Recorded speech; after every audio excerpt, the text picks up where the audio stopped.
Guys, good morning. Welcome back to my channel. कैसे हैं आप सब लोग? आई होप बहुत अच्छे हो। कि मैं भी बिल्कुल अच्छी हूँ। तो मैं गई थी अपनी सिस्टर के घर, क्योंकि ऐसे ही बस उन्होंने बुला लिया था और मिलने का हमारा प्लान हो गया था। इसलिए हम तीनों बहनें मिली थी। मैं अपनी बड़ी वाली सिस्टर के घर गई थी और हम तीनों बहनें मिली थी। तो सबकी डिमांड थी कि मैं वहाँ पे तहरी बनाऊँ, इसलिए मेरे हाथ का खाना सबको पसंद आता है। अपनी तारीफ़ नहीं कर रही, जेन्युइनली गाइस, मेरे हाथ का खाना सबको अच्छा ही लगता है। सबकी डिमांड थी कि मैं खाना बनाऊँ, तो मैंने तहरी बनाई थी यहाँ पे। और मौसम भी कल ऐसा ही था जब मैं गई थी, पता है बहुत गर्मी थी। उसके बाद मौसम अच्छा हो गया था, बारिश आ गई थी शाम को। मैंने आगे दिखाया भी आपको। मौसम ऐसे ही है ना, आजकल कुछ समझ में नहीं आ रहा कि कैसा कब मौसम हो जाता है। तो कहीं भी प्लानिंग वगैरह करो ना, तो सक्सेसफुल नहीं हो पा रहा है आने जाने का, क्योंकि आजकल वेदर ही ऐसा है ना। अब देखिए, अब फेस्टिवल भी आने वाला है। अब इसमें कैसे शॉपिंग की जाए कुछ समझ में ही नहीं आ रहा है। कभी भी बारिश आ जाती है, कभी भी कुछ भी हो जाता है। और आप लोग अगर कहेंगे ना गाइस, तो मैं अपना तीज का व्लॉग भी शेयर करूँगी। 48 का तीज आने वाला है, जैसे कि आप सबको पता ही होगा। तो बस उसकी भी तैयारी में लगी हुई थी और कुछ आगे की भी प्लानिंग हमारी चल रही थी, क्योंकि साथ में जब बहनें मिलती हैं, फ्रेंड्स मिलती हैं ना, तो प्लानिंग चलती है, खूब सारी बातें होती हैं। तो वो सब मैंने शूट इतना नहीं किया था। मोस्टली मैं क्योंकि गई थी तो मैं किचन में ही शूट कर रही थी, क्योंकि वहाँ पे बच्चे भी थे हमारे साथ। तो बच्चों के शोर वगैरह में ना शूट नहीं हो पाता उतना क्लियर। तो इसलिए बाकी हमारी प्लानिंग आने वाले फेस्टिवल को लेकर चल रही थी। जैसे कि मैंने आपको बताया ही था कि फेस्टिवल आने वाला है, तो मार्केट कहाँ जाना है, कैसे क्या करना है, तो उसकी भी कुछ प्लानिंग चल रही थी। क्योंकि आने वाले टाइम में बहुत सारे फेस्टिवल आने वाले हैं। एक्चुअली साल के बड़े फेस्टिवल अब आने ही वाले हैं, जैसे कि करवा चौथ, दिवाली, छठ पूजा वगैरह आने वाला है। तो उसकी एक्साइटमेंट ही अलग होती है। और छठ पूजा सिर्फ मैं करती हूँ अपने घर में, और कोई नहीं करता। बाकी तो दिवाली, करवा चौथ तो सभी मनाते हैं, बट मेरे घर में छठ पूजा सिर्फ मैं करती हूँ। और जितना मेरे को आता है मैं उतना आपको दिखा सकती हूँ, बता सकती हूँ, अगर आप लोग चाहेंगे तो। क्योंकि मेरे को लगभग 3-4 साल हो गए छठ करते हुए, और इतना एक्सपीरियंस मुझे हो गया है कि हाँ, छठ में हमें क्या गलती नहीं करनी चाहिए, कैसे पूजा करना चाहिए, विधि विधान मुझे काफ़ी हद तक अब पता चल चुके हैं। तो इसलिए मैं दिखा भी सकती हूँ, आपको बता भी सकती हूँ। और कोई मुझसे अगर गलती भी हो जाए तो आप लोग भी मुझे बता सकते हैं। तो इसलिए मैं सोच रही हूँ कि मैं छठ पूजा का भी ब्लॉग शेयर करूँगी इस बार।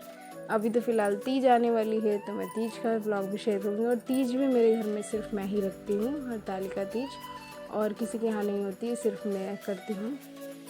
तो इसका भी ब्लॉग मैं शेयर करूँगी। इसकी तैयारी भी मैंने कर ली है अकेले वैसे तो, बट थोड़ा बहुत सामान अभी भी बाकी है। एक्चुअली ना, कोई भी व्रत पूजा विधि होती है ना, जब तक वो निकल ना जाए आपका कुछ ना कुछ छोटा ही रहता है। तो आपको टाइम लगता ही है उसमें। और मौसम ना ऐसा ही है, आज भी इनफेक्ट बारिश हुई है यहाँ पे। और आपको मैंने पहले ही बताया था कि मैं जिस सिटी में रहती हूँ, थोड़ी सी बारिश हो जाए ना तो बहुत पानी भर जाता है। बाद में निकल भी जाता है, लेकिन भर तो जाता ही है ना, तो प्रॉब्लम हो जाती है। तो इसलिए बारिश में ना त्यौहार सेलिब्रेट करना मेरे लिए बहुत मुश्किल हो जाता है, क्योंकि मुझे बारिश एक्चुअली बहुत पसंद है। बट जो बारिश के बाद जो कीचड़ हो जाती है ना, मुझे उस बिल्कुल नफरत है, उससे मुझे बिल्कुल पसंद नहीं है।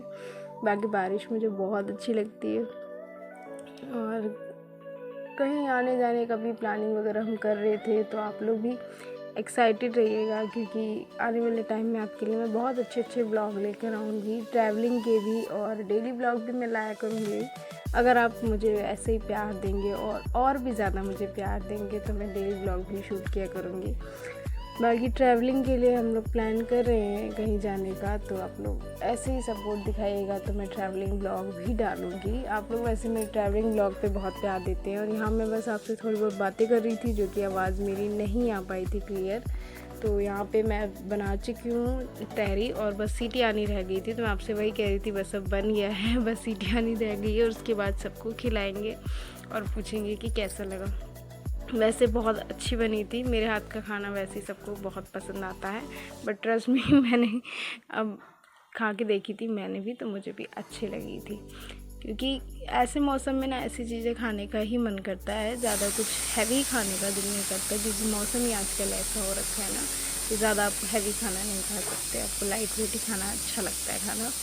तो हमने बस यही खाई थी। उसके बाद बारिश हो गई थी, तो शाम को फिर हमने चाय वगैरह भी बनाई थी। अभी आपको भी मैं इसकी शक्ल दिखाऊंगी, आपको देखने में भी अच्छी लगेगी और खाने में भी ट्रस्ट में बहुत अच्छी बनी थी। तो बस किचन का काम अपना समेटते हुए और बस हमने कर लिया था लंच। और लंच के बाद अब हम थोड़ा से बर्तन वॉश कर लेते हैं, क्योंकि मैं ना यार ऐसी हूँ, मैं ना जहाँ भी जाती हूँ मुझे काम करना बहुत अच्छा लगता है, तो मैं काम ज़रूर करती हूँ। मेरे को बैठना ना अच्छा नहीं लगता एक्चुअली, तो मुझे काम करना काफ़ी पसंद है, तो इसलिए मैं लग गई थी काम में। आप देखते भी होंगे घर की, वैसे तो मैं सबसे छोटी बेटी हूँ और सबसे छोटी बहू भी हूँ, तो इसलिए मेरे अंदर है कि शुरू से ही ना कि नहीं, मेरे को बढ़ चढ़ के काम करना अच्छा लगता है, कि मैं कहीं भी जाऊँ तो मैं काम करूँ।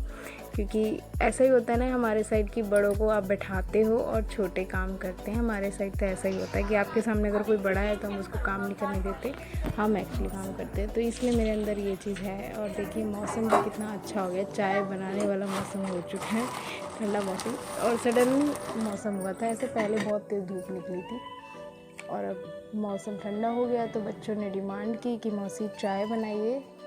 तो चाय तो मेरी बहन ने बनाई थी और चाय के साथ की चीज़ें मैंने बनाई थी। जैसे कि हमें ब्रेड सेक ली थी और बच्चों ने कहा फिर फ्राइज़ वगैरह तलने के लिए, और उसके बाद हमने इन सब चीज़ों के साथ अपनी शाम की चाय को एंजॉय किया। और चाय वगैरह पीने के बाद फिर मैं चली गई थी, अपने घर आ गई थी, और उसके बाद का मैंने कुछ शूट नहीं किया। उसके बाद बस चाय वाय पी के सबको बाय बोल के अपने अपने रास्ते, हम दोनों बहनें एक साथ आई थी आधे रास्ते तक। उसके बाद हम लोग अपने अपने घर चले गए थे। और मौसम ऐसा था ना बाहर का कि मेरा बिल्कुल भी शूट करने का दिल ही नहीं था, क्योंकि रोड पे इतना पानी भर गया था ना, बारिश होने के बाद बहुत ज़्यादा प्रॉब्लम हो जाती है। तो इसलिए मैं बारिश में, आपको मैं पहले बता चुकी हूँ, मैं शूट कम करती हूँ। बस मुझे ना ये रहता है कि मैं जल्दी से जल्दी घर पहुँच जाऊँ बस तो इसलिए मैंने शूट नहीं किया था। बाकी अब आने वाले टाइम में मैं जो अच्छे अच्छे ब्लॉग आपको लाऊंगी, आप लोग मुझे सजेस्ट भी कर सकते हैं कि मैं ब्लॉग के अलावा भी मैं आपको क्या बताऊं, मतलब क्या कलेक्शन वगैरह दिखाऊं। आप लोग मुझे सजेस्ट कीजिएगा। तो अगर वीडियो पसंद आए तो लाइक कर दीजिएगा, चैनल को सब्सक्राइब कर दीजिएगा। Thanks for watching, bye bye.